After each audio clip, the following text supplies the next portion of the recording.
Olá, pessoal do curso de Relações Internacionais da ACES Unita, aqui é o professor Emerson novamente, prosseguindo nosso ponto 6, contratos internacionais em espécie, da nossa disciplina de Direito Internacional do Comércio. Bem, pessoal, agora a gente vai falar dos contratos de transporte.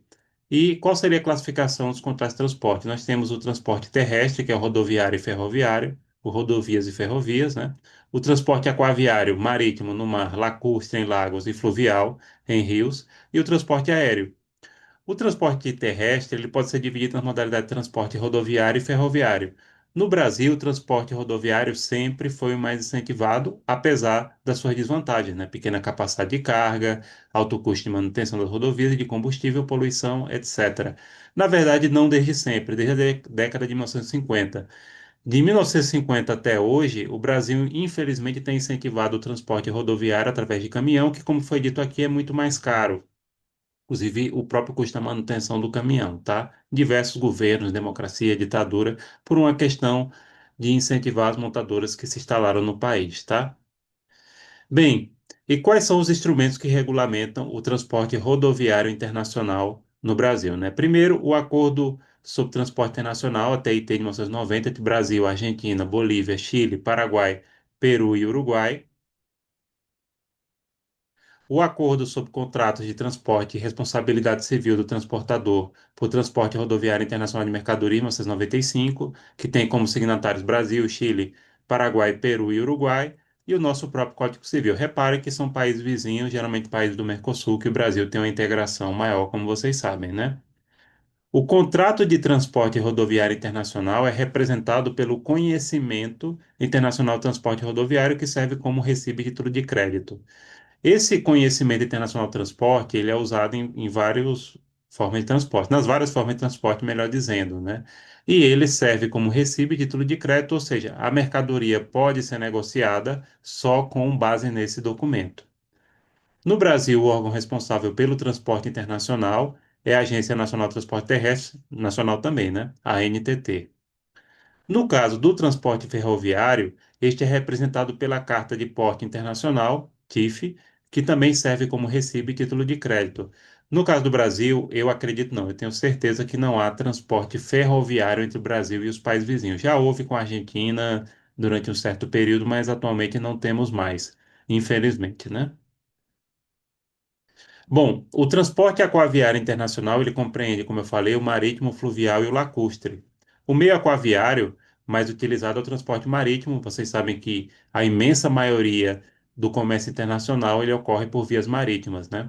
E é regulamentado no Brasil pelos seguintes instrumentos jurídicos: a Convenção de Direito Internacional Privado, que é o Código Bustamante de 1928, a Convenção Internacional para a Unificação de Certas Regras de Direito Concernentes a Conhecimentos Marítimos, de 1924, o Código Comercial de 1950, só está em vigor o Código Comercial de 1950 na parte marítima, no resto não, tá? O Código Civil e a legislação esparsa. Então é interessante a gente ter uma lei ainda da época do Brasil Império que é utilizada, né? Só na parte de direito marítimo. O transporte marítimo ele pode ser realizado através de dois contratos. Primeiro, o contrato de fretamento, no qual o navio inteiro é contratado para o transporte de carga. Isso aí, hoje em dia é mais raro, mas ocorre, por exemplo, questão de você contratar um navio para transportar petróleo. E o contrato de transporte de carga, que é o mais comum hoje, no qual o contratado é somente o transportador. Aí, nesse caso, se dá através de containers, né?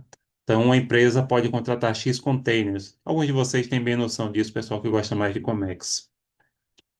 Bem, o instrumento jurídico que representa o transporte marítimo é o Bill of Lading, em inglês, né? Que é o conhecimento marítimo que também constitui título de crédito e recibo, ou seja, é um recibo da carga que pode ser negociada independente da presença física dela. A fiscalização do contrato marítimo no Brasil é feita pela ANTAQ, que é a Agência Nacional de Transportes Aquaviários. Já o transporte transporte aéreo, perdão, ele é pouco utilizado no comércio internacional devido à baixa capacidade de carga e o seu alto custo, mas pode ser vantajoso por sua segurança e rapidez. São cargas específicas, geralmente perecíveis, alguns casos até frutas, tá? Medicamentos, vacinas, são cargas leves e perecíveis que geralmente se usa o transporte aéreo, que, como dito aqui, ele é muito mais caro do que as outras modalidades, né? Bom, quais são os instrumentos jurídicos aplicáveis nos contratos de transporte aéreo internacional? Primeiro, a Convenção de Varsóvia, em 1929, e seus protocolos de Haia e Montreal. A Convenção da Aviação Civil Internacional, a Convenção de Chicago, 1944. A Convenção Adicional de Guadalajara, o Código Brasileiro de Aeronáutica e, sem esquecer, o Código Civil Brasileiro, 2002, e o Código de Defesa do Consumidor nosso, 1990, né? O documento que representa o contrato de transporte aéreo é o chamado Airway Bill, que é mais ou menos como conhecimento marítimo, né? Igualzinho, só que aplicável na esfera aérea, né?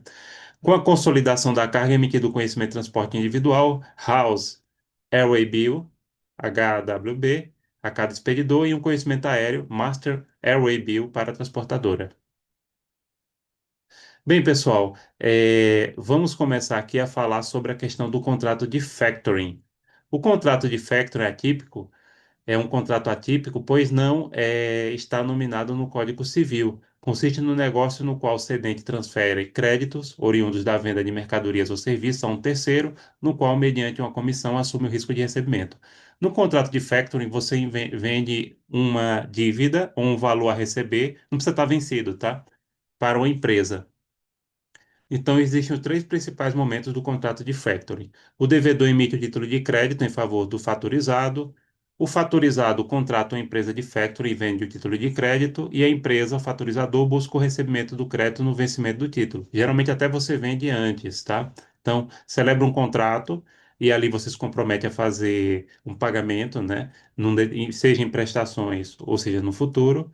E aí você vende isso, antecipa os créditos para a empresa. O factoring vai além da gestão de crédito, né? Envolve assessoria creditícia, gestão de crédito, acompanhamento de contas, etc. Bem, pessoal, aqui encerramos mais uma parte do nosso ponto 6, contratos internacionais em espécie. Já já a gente volta. Até logo. Tchau, tchau, pessoal. Um abraço para vocês.